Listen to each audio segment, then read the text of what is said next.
السلام عليكم والحمد لله واللهم صل وسلم على سيدنا محمد وعلى آله وأشهد أن لا إله إلا الله وأشهد أن محمد رسول الله. Dear believers, today we live with one ayah of the book of Allah, ayah number 100 from Surah Al-Ma'idah. أعوذ بالله من الشيطان الرجيم. Al-Khabith, and here just translated to the bad things, but after we're going to go through it, and the good things are never equal. Even though the abundance of the bad things might make you pleased with them. Man of understanding, beware of disobeying Allah, then maybe you will attain true success. Allah here is addressing our Prophet ﷺ and he's telling him, O Muhammad, tell them, Al-Khabith and Al-Tayyib are not equal. Even if Al-Khabith was a lot, many does not matter. It will never be Tayyib. If you see a big garbage pile, it doesn't mean that it's good, it's still garbage.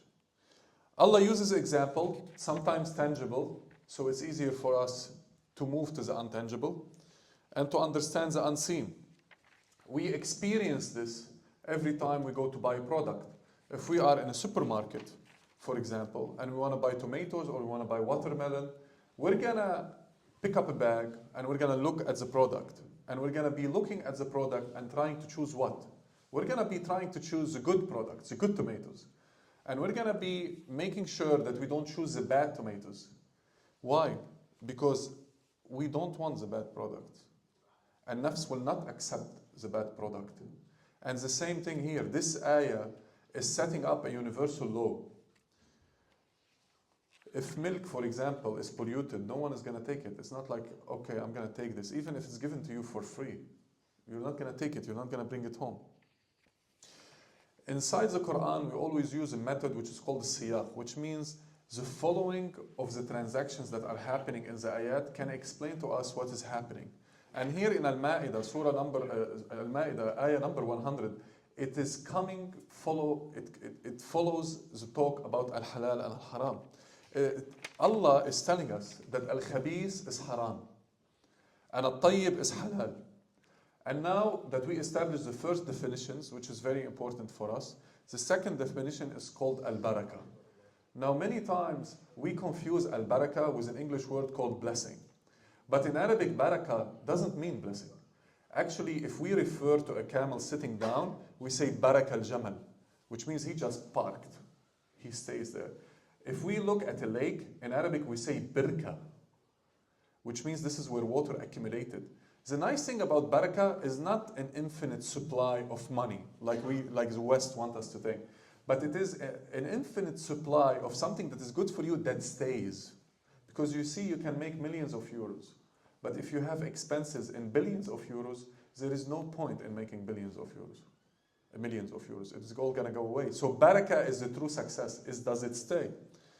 And sometimes, many times, this is a general rule and universal law, we have learned from Allah that al-barakah in a little bit can make it a lot. Money in a little, barakah in a little bit of money is actual richness. Because at that point, you're truly a free man. In the Western way of living, you're never a free man. But in this way of living, you don't need anybody but Allah. So you're a slave to no one. But your only creator, the one and only. So by nature, you're free. You're not slave to your boss. You're not slave to your bank. You're not slave to anyone. It's the relationship between you and Allah. And Allah here becomes sufficient.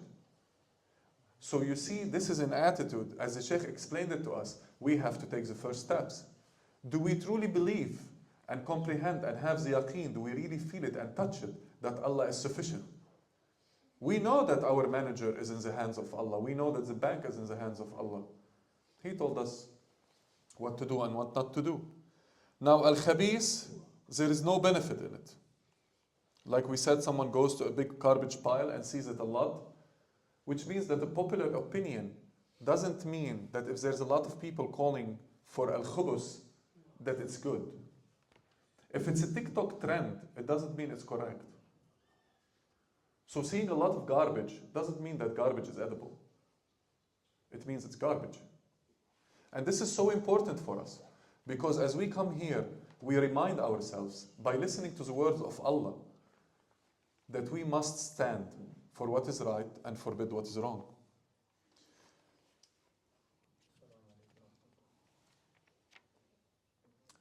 a person would be very mental to think that there is any benefit in the haram. But this is a psychological issue. When a criminal is thinking about committing his crime, so when a robber wants to rob a bank, he does not think of the jail that he will end up into. He does not think of the court that is going to judge him. He does not think of the life sentence he's going to take. He does not think of all the accidents that may happen. When he's thinking of robbing a bank, he's actually thinking about the next car he's going to buy, or that trip to Hawaii that he wants to go to. And this is a problem. And this is where we come in. The Muslim nation is not in the industry of building weapons, is not in the industry of building I don't know what. We are in the industry of building man, real humans. So al-khabith and al-tayyib are never equal. Money that is haram and money that is halal are never equal. Money that is halal has barakah in it and will forever stay and will be sufficient for you. Some people are sometimes taken by the majority. Like some say, you know, the West, they have roads, they have governments with flags, they have human rights, they even have dog rights. Yes, we see that. That's okay. But Allah told us about al-khabith and told us that al-khabith does not equal al-tayyib. A lot of money, a lot of physical power, a lot of money power doesn't mean anything unless it is used in the correct way. Unless it is used in the correct way. So today, the Sheikh gives us an example from our own history. Amir al-Mu'mineen, Ja'far al-Mansur. This is happening a long time ago. He was a Khalifa. And it was a time where people came to give him bay'ah. So they go to congratulate him and say, we are loyal to you. There was a scholar that was alive on those days. And that scholar was wise. A wise, it means that he was a scholar that speaks out. You cannot buy the scholar. So you cannot be, let's say, you rule a country called Saudi Arabia, and you know what, you're going to shut out the scholars by paying them or putting them in jail. This guy would not shut up. He will only say what is right. And his name was Muqatil ibn Sulaiman. Muqatil ibn Sulaiman went also to Ja'far. When Ja'far saw him, Ja'far said in his head, he said, this guy came in to spoil my day. And he said in his head, I'm going to start the conversation so I win it over before Muqatil will open his mouth. And he said to Muqatil, Udna ya Muqatil, lecture me. Ya Muqatil, the name of the scholar. He says, do I lecture you in what I saw or what I heard? And of course, Ja'far, Amir al-Mu'mineen, knows that if he tells him what you heard, it's unlimited. So it's better to tell him what you saw because it's limited. So he said to him, with what you saw. He said, Muqatil, our scholar, he said, I saw that Al-Khalifa that came before you, Umar bin Abdul Aziz, when he died, he left only 18 dinar. And he was a Khalifa, son of a Khalifa, married to a woman that her relatives were Khalifa. And what is left from him was 18 dinar. And he had 11 kids. His kafan, the preparation for his grave, what he has to wear, costed him 5 dinar. And his family had to buy a grave for 9 dinar. And what was left was 9 dinar. These 9 dinars were distributed on 11 kids. And I also saw another Khalifa, Hisham bin Abdul Malik, that died. He had 4 wives. And his 4th wife inherited 80,000 dinar. Which means that if you put all the wives together, it's around 320,000 dinars, plus castles and etc.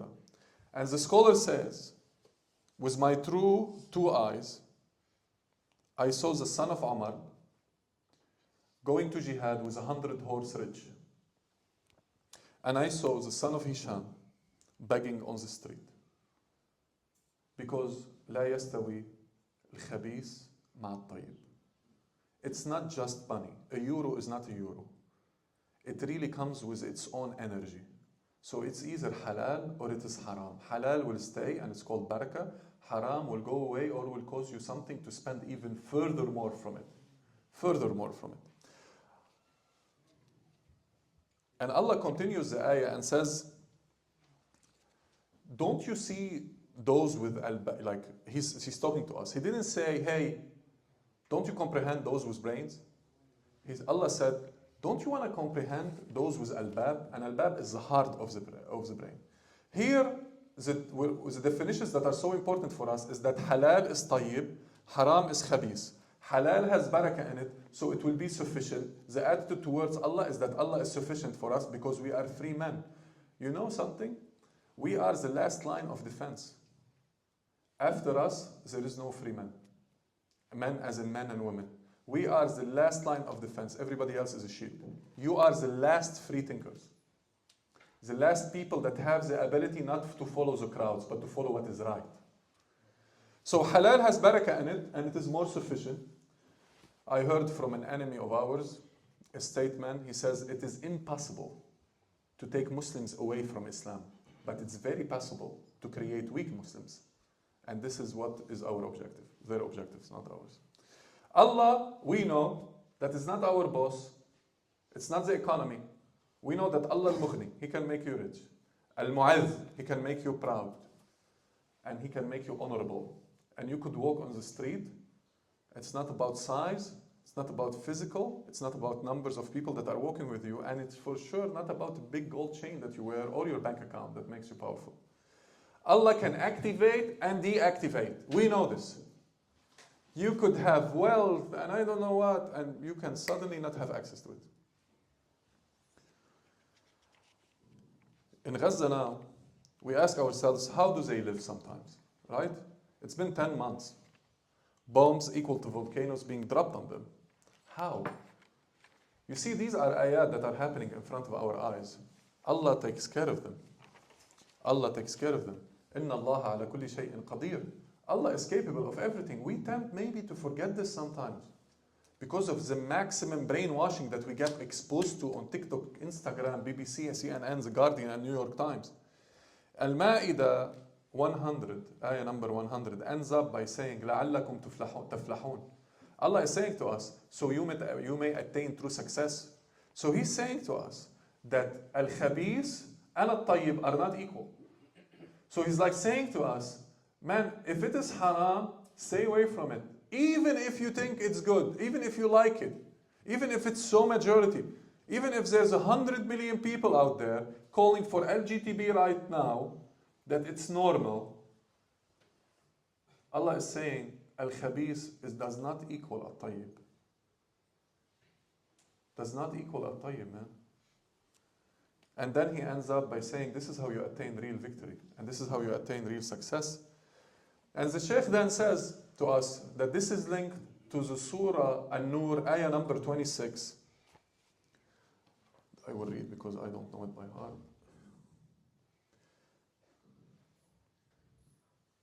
Sorry.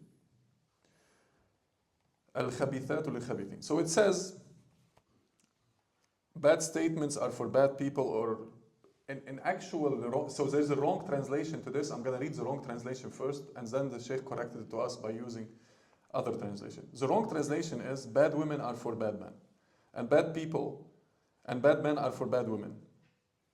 Good women are for good men, and good people for good statement, or good men for good women. Such good people are innocent of each and every bad statement which they say. For them is forgiveness and rizqun kareem.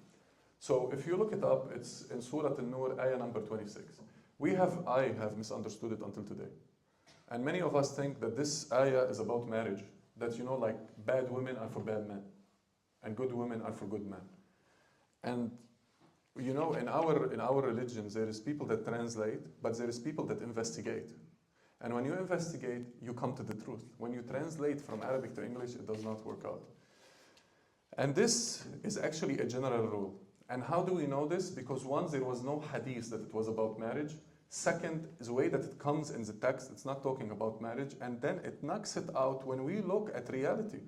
If reality is that bad women are for bad men, then how come Noah had a wife that was not Muslim? He's a prophet, right? How come he had a wife that was not Muslim? How come Pharaoh, his wife Asiya, was a believer? It is not about marriage. It's actually about the general rule, the universal law set by Allah, that al-khabith is haram and al-tayyib is halal. And you see here, it's not about marriage, it's about materialism. It's about thoughts, intentions, words, deeds. It's not a story about marriage. It's not related to marriage. Today in the social media, you and I know that the word of khabith, the word of haram, comes up with a trend. Okay? And the people of khabith, the people of al-khubatha, what do they do when they see something immoral?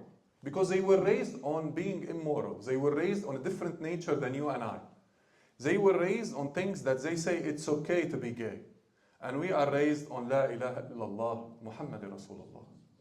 So when they see something like this on TikTok, on social media, soon in the metaverse, what do? They celebrate it. And then they say, you know what, it's a trend, I'm going to do the same thing. And the more it is pushed on social media, the more some of our nation members think that they should follow it. No. Al-Khabith is not equal to Al-Tayyib. Versus the believer. Here comes the tough guy. Here comes the tough guy.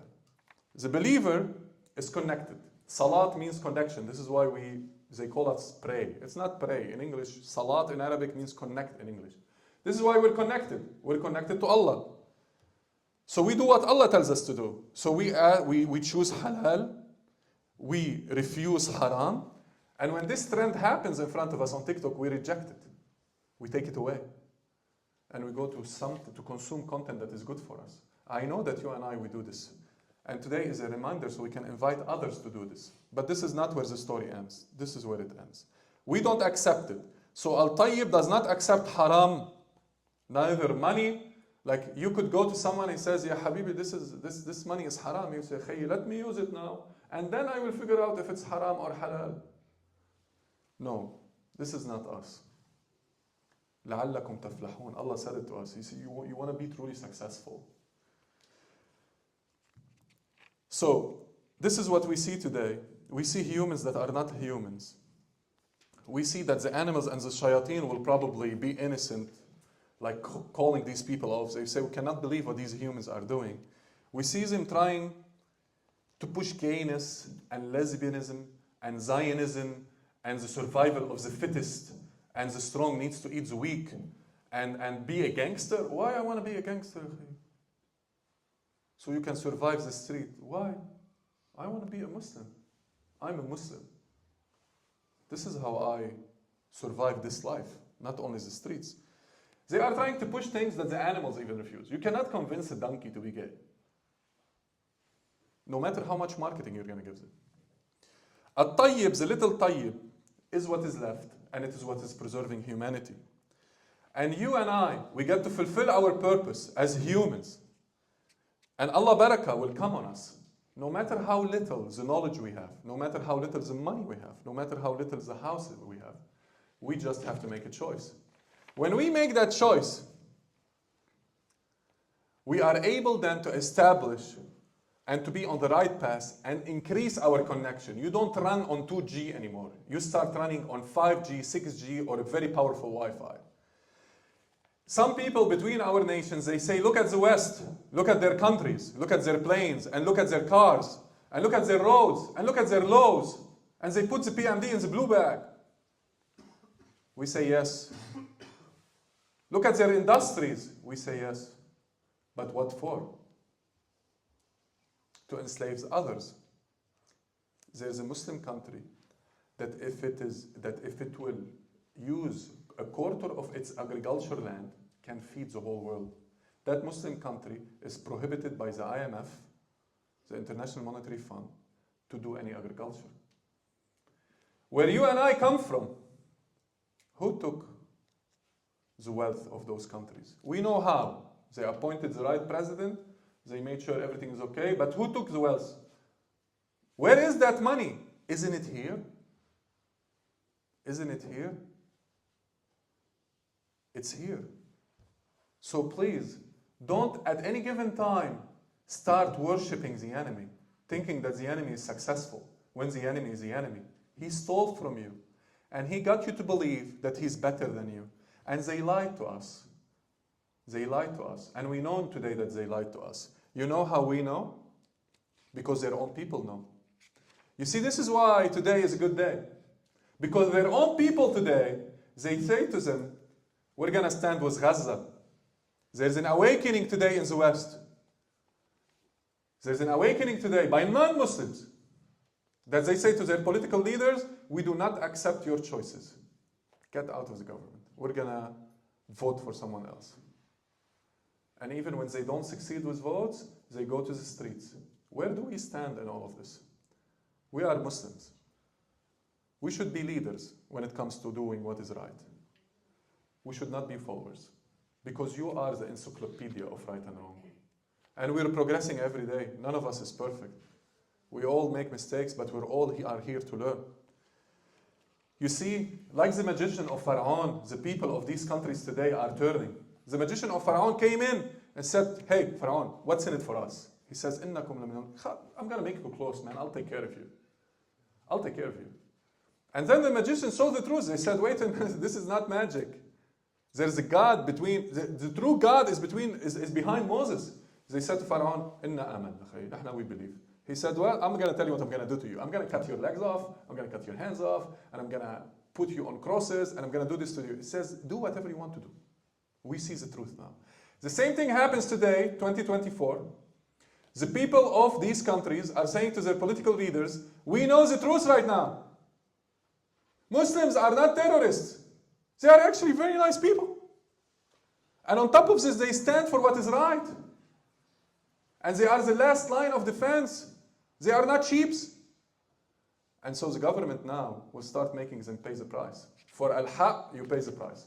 You know who is more equipped, skilled, trained, mentally, internally, skillfully to do this? You and I. You and I. So we stand for al-haq. And we are leaders, not followers. And at the end, we remember from Surah An-Nur, ayah number 26, and from Surah Al-Ma'idah, ayah number 100, that al-khabith is not equal to the tayyib. Wassalamu alaikum wa rahmatullahi wa barakatuh. الحمد لله إن الحمد لله نحمده ونستعينه